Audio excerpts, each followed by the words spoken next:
One of the hardest things to master in cooking is learning how to bake.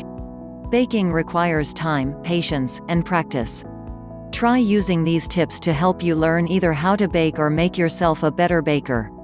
If you stick to these tips and practice them, you should be able to bake loaves of bread, cakes, and pastries with ease.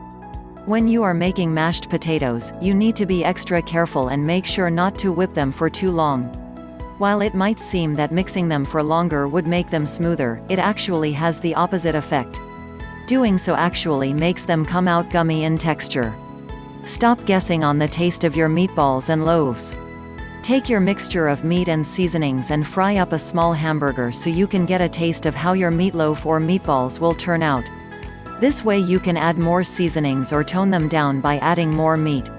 For easy low-fat cooking, make sure that you measure the oil that you use in your recipes. If you just pour it from the bottle, it is easy to accidentally include too much oil in the dish. By measuring it out, you are giving yourself much more control over how much oil you can use, which will help you to keep your dishes healthier.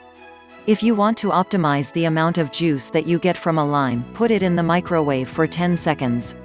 This will allow the liquid to flow easily when you cut the lime so that you can add this to your favorite meals. Use this trick anytime you serve a lemon or lime. You should cook chicken stew if you need to make a quick meal.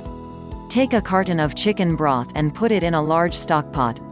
Add cooked shredded chicken, diced potatoes, carrots, green beans and onions to the pot. Season to taste and cook for 3 hours on low. It is a tasty meal that does not take a lot of work. When cooking, make sure that you never put anything metal in the microwave, as it will cause sparks given the electromagnetic energy. Always make sure that the items you are microwaving are safe to put in there. This will help to increase your level of safety when you are in the kitchen.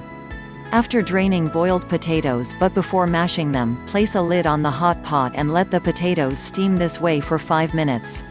This allows excess water to evaporate, and the potatoes will have a better texture because they will soak up the milk and butter more effectively. Use a tried and tested recipe when entertaining. When you have guests over for a meal, always prepare something tasty that you have made before. This is not the time to test a new recipe, as it could turn out to be a disaster. Also, remember to find out if your guests have any dietary requirements or allergies, or if they simply don't like a certain kind of food. This will ensure that your evening is a success. Make sure that if you are planning a party with friends and family, to have each course planned out in advance. You should have an appetizer course, salad course, main dish, and dessert. Breaking your meal into courses will give people a chance to digest and appreciate what you have cooked for them. Although there are many intricacies to baking, using these tips should allow you to become an excellent baker. There is no doubt that baking is a difficult cooking skill to master. So take your time, and do not be discouraged by minor setbacks. Practice these tips, and eventually, you will get it perfect. Lastly, but by no means the least, take care that your baking arsenal does not sabotage your efforts at the most critical moment. Make sure you have the right bakeware for your style in the description below. Click the link in the description below.